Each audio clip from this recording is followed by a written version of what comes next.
Rồi chuẩn bị đi câu thôi các bạn ơi. Hôm nay là có cái thuyền hơi mới nè. Cái thuyền này bữa nay là cái bữa xuống nước đầu tiên của nó luôn á. Rồi thuyền mới nè, máy quay mới nè.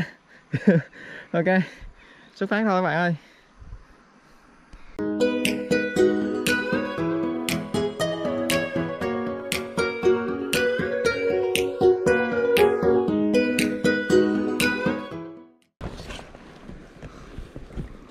Đã quá. Thuyền mới.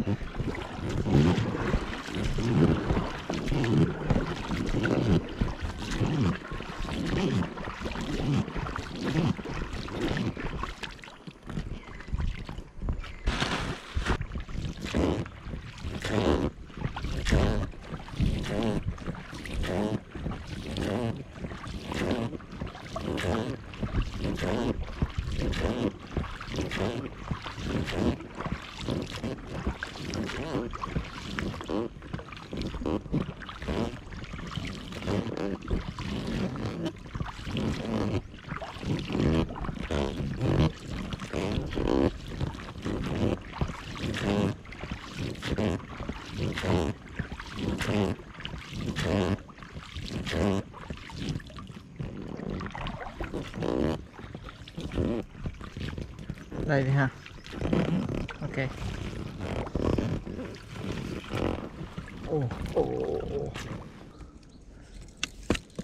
Ngồi đây quánh chút xíu các bạn ơi. Đây. Bữa nay nước lên nè, từ cái ngày mà có cái đập là nước lên xuống không có kiểm soát được, không có canh được, lộn xộn sao hết.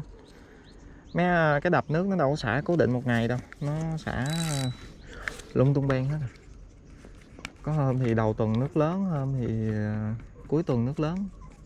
Bữa nay là cuối tuần nè, nước lớn. Đây quánh trái sung thử nha. Thuyền hơi này á thì mình mới vừa mua lại, nó giá nó giảm rồi, nó còn 1.270 mấy ngàn á. Các bạn muốn mua, muốn tham khảo thì mình bấm lên Google, mình search cái chữ là thuyền hơi Intex nha, thì sẽ ra. Đây, quăng thử phát nha. Chỗ này hơi khó quăng ạ.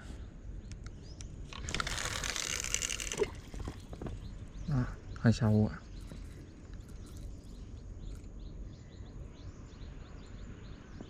Rồi ok. Cũng không sâu lắm nha, dây đâu chạy mấy đâu. Rồi giờ câu trùng thôi, nếu mà trùng câu.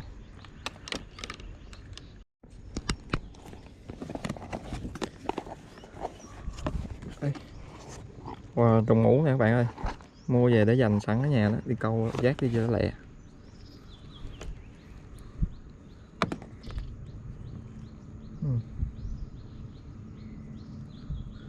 Cái trùng này cái lăng bự nó không ăn mới đi.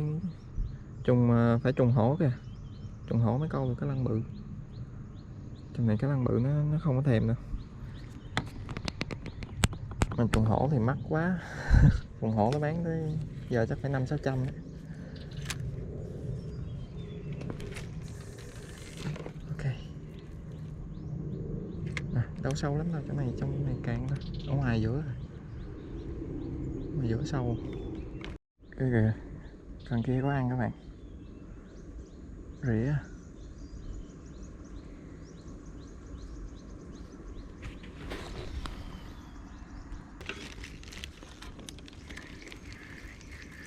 Rỉa riết à.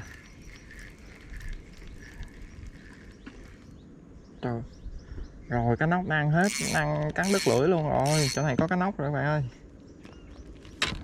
Nè. Còn cái chì với dây không à. Thì nghe giật giật mà đúng cá nóc luôn á. Còn khốn khiếp đó, tí nữa mình sẽ có cơ hội mình sẽ câu nó lên cho các bạn xem ha. Con cá sát thủ sông bé này chuyên gia cắn đứt cái dây câu. Nó cắn đứt lưỡi là nó cũng chết chứ nó không sống nổi đâu các bạn. Tại vì cái lưỡi trong miệng nó rồi, nó cắn đứt dây mà. Đứt dây thì cái lưỡi vẫn còn trong miệng đó.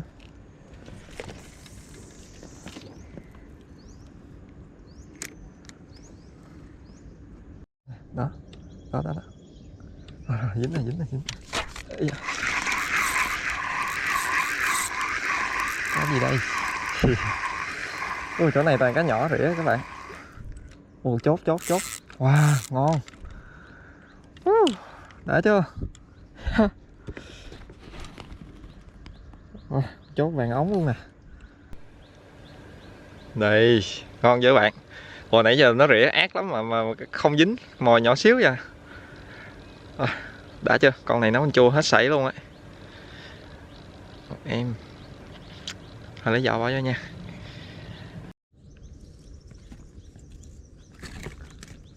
Dãy. Cho mày dãy như đây. Chắc phải bé ngành đi.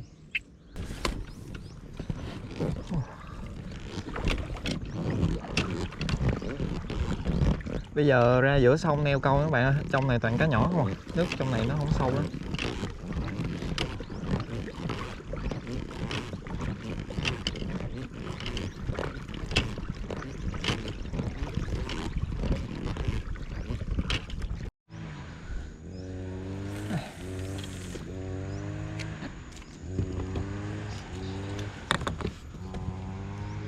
Dính dây lắm hết.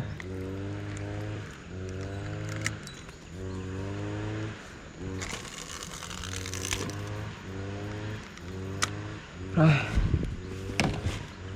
Mệt. Cá nè. Cá nó ăn các bạn ơi. Vô.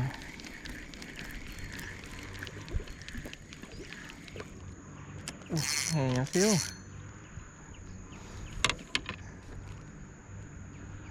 Cá he.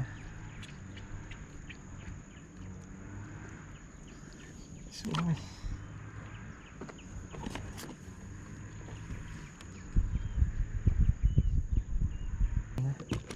Cái gì đây?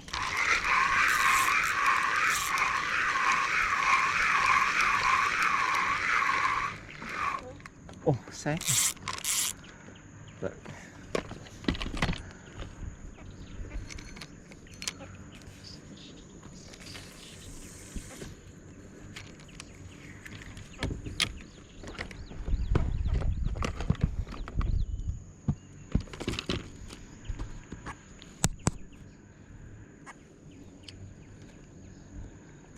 Con này bị móc ngay mắt chứ nó có dính câu đâu, chạy lẹ quá mà.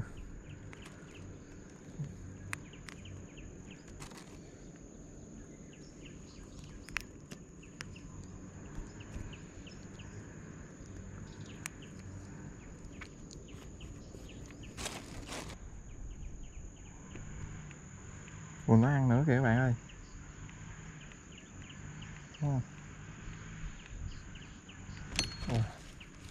Ra ngoài chỗ nước sâu này có khác nha. Có rồi. Đó. Cá chốt nữa đây, chốt nhỏ rồi. Bữa nay cá chốt xuất hiện nè, quá chừng nè. Mới mua cái mới chú ơi. Cái kia nó bết quá rồi, cho nó nghỉ.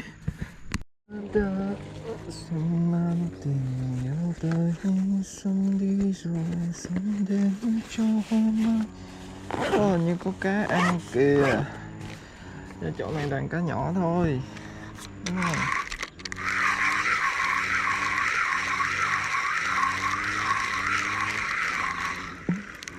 Cá nhỏ thôi, nó rỉa không à. Kìa. Đó. Đây toàn cá nhỏ thôi các bạn ơi. Ôi, con này cũng nặng nè. Cái xác nữa. Cách ly nó với cái thuyền mới mua mà để đâm lũng. Rồi. Bỏ cho đây cho an toàn. Mới mua 1,3 triệu, nó quẹt một cái đi luôn á. Đây các bạn. Chắc bây giờ đi tìm cái bãi nào đó đẹp ngồi mình rình cá lớn ha, chứ mà câu cá nhỏ cái này thì cũng ngán quá. Ngồi thuyền chưa khi nào câu được cá lớn cả. Thu cần ha. Đằng kia có văng đường nào không chú? Đằng kia có văng đường nào không? Biết đường câu. Câu dính. Dạ không.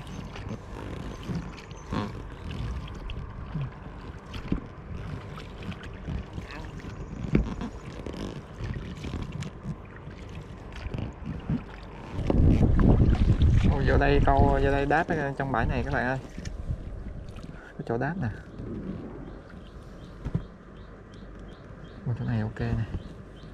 Ồ, nước nó mới rút á, hôm qua nước lớn rồi, tới trên kia luôn.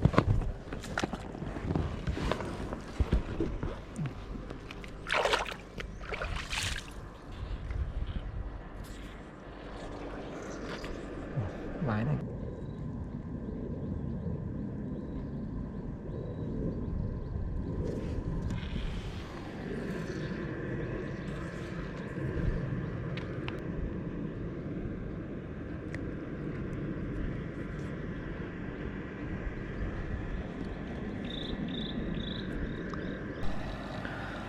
Ồ, tối này nước nó lên cao các bạn ơi, thấy không?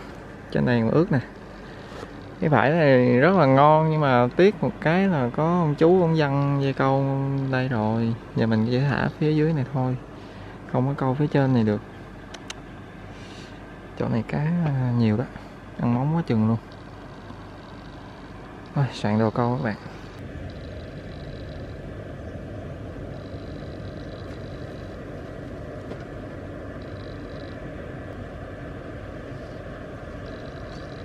Ui, có cá bự các bạn ơi, có cái bự nó ăn móng rồi. Cá vừa ăn rồi, cá vừa rị mầm lắm các bạn ơi. Đúng là có à, cần ngoài cùng á.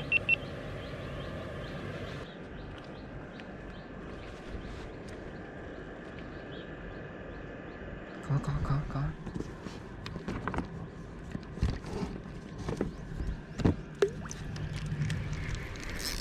Ủa, có cá các bạn ơi, có cá. Ui, vừa xuống. Có rồi.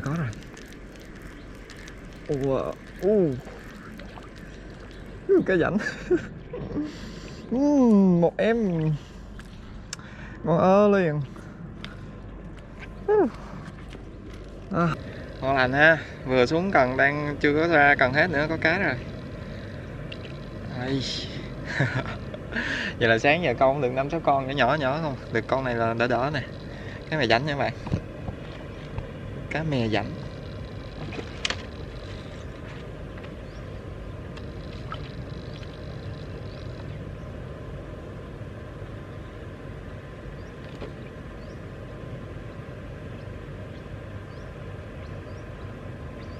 Để mình quay hết cảnh cho các bạn thấy cái chỗ này nó đẹp như thế nào nè. Cái chỗ này là nước nó không có chảy luôn các bạn, nó cứ xoáy vòng, xoáy xuống đây, vòng lên xuống, vòng lên. Gặp có cái bãi lục bình đây nữa, mình thả câu dưới này. Nếu mà không có dây câu ngầm á, không có dây câu ngầm thì lên phía trên nè, quăng xuống này nè là đẹp nhất. Có dây câu của người ta rồi chịu thôi. Vừa kéo kìa các bạn ơi. Ăn trùng á. Ráng bữa nay làm con Hugo cho này nha, lâu lắm rồi không câu được cá bự. Chỗ này có cá bự chắc chắn luôn. Ồ, dưới này nó có cái bèo ngon ghê các bạn. Cái bèo này thả hồ cá được nè. Ồ, tốt nè các bạn, tốt dã man chưa. Có một nước sông có khác đó, cái đó thả hồ cá được á, quá đẹp luôn, quá trời luôn rồi. Ở đây nè, dưới bãi này chắc là dưới mớ này chắc là Rufi sống nhiều. Cái câu sao nó không ăn. Rồi, đi về thôi, canh từng câu. Ôi ôi, cá ăn kìa các bạn ơi, cái cần này nè. Kéo đã chưa đó, mình xem ra rồi, kéo luôn đây.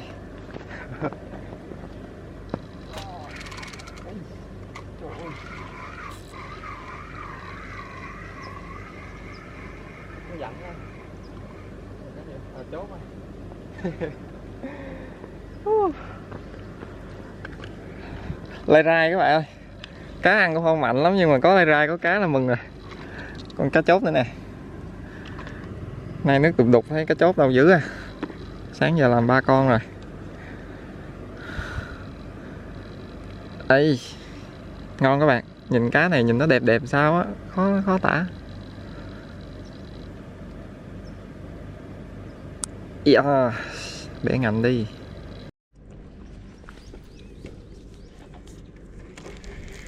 Có rồi. Tàn á, tàn lụm con á. Hồi xíu lụm con được.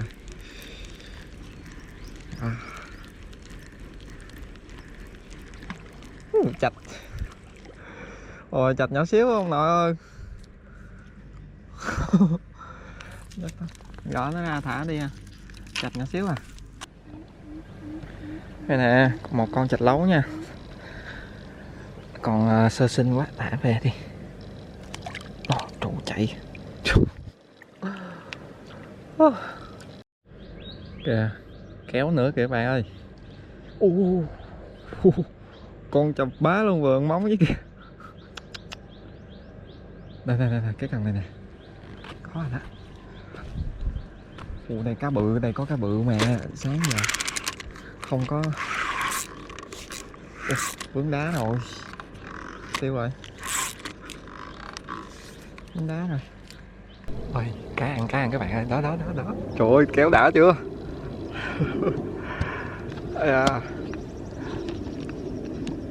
Ôi, kéo đã chưa các bạn ơi. Đó. Để mình chỉnh máy quay lại nha. Wow.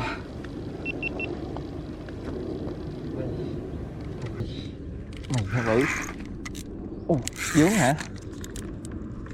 Ra rồi. Con này nặng rồi các bạn ơi. Ui, con trùng mũ mà gì nặng dữ vậy? Con chạy. Một con cá rảnh nữa nè. Nhìn kéo sướng các bạn. Con rảnh to nữa nha. Cho vô hội với con kia luôn cho nó có bạn. Con mình nó dậy nãy giờ nè. Ngon lành. Đang chỉnh lại cái thẻo kia. Nó bị đứt đá nè, dính đá nó đứt rồi.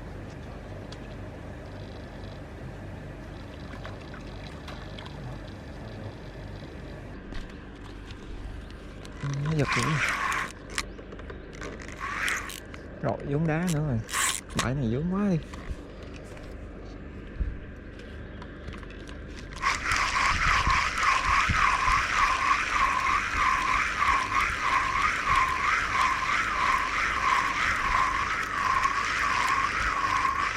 Chặt. Chặt các bạn ơi. Đây, một con chạch nha. Mùa này mà câu được chạch là ngon lắm rồi. Mùa khô mà. Nè, cũng vừa chứ không có nhỏ. Cho đây luôn.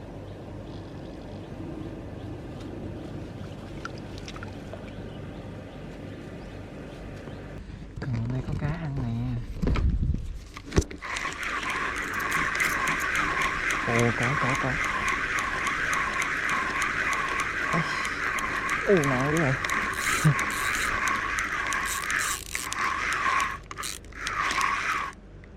Cá gì vậy? Thác lát các bạn ơi. Đây. Phải vậy chứ. Nãy giờ cũng lâu lắm mà không có cá ăn. Toàn phá không. Thác lát nha.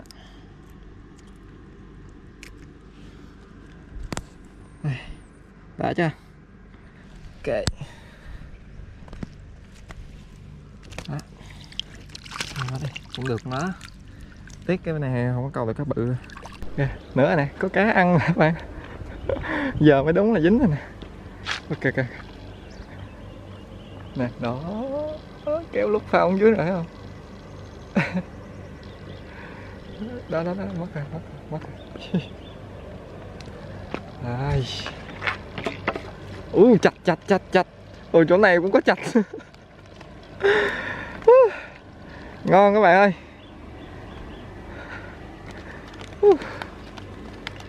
Một em nữa nha, một em chặt nữa nha.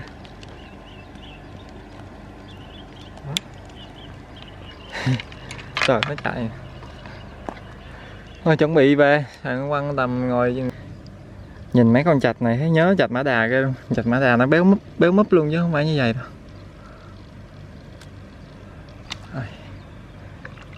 Được khá rồi chứ. Thôi, nãy giờ ngồi chờ ghi bàn phút 90 mà không có các bạn. Thôi giờ dọn về nha. Bây giờ tầm 4 giờ chiều rồi. Đi sáng giờ đấy. Hôm nay thì câu được cá bự. Sung không ăn.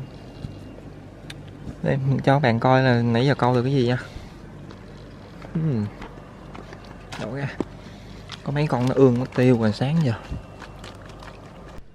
Rồi. Hôm nay thì câu được 2 con cá chạch. Hên lắm, mùa khô này mà câu được 2 con chạch này là hên lắm rồi đấy. Rồi 2 con chạch với 2 con cá mè rảnh nè. Rồi 2 con thác lát. Ui ui ui. Mè rảnh không khỏe nha. 2 con thác lát với mấy con chốt. Thì giờ cũng trễ rồi, mình soạn đồ về các bạn, để bữa sau vô phục thù lại ha. Này không câu được con cá lớn nào hết trơn. Rồi chào tạm biệt mọi người nhé, hẹn gặp lại mọi người ở video sau. Bye bye.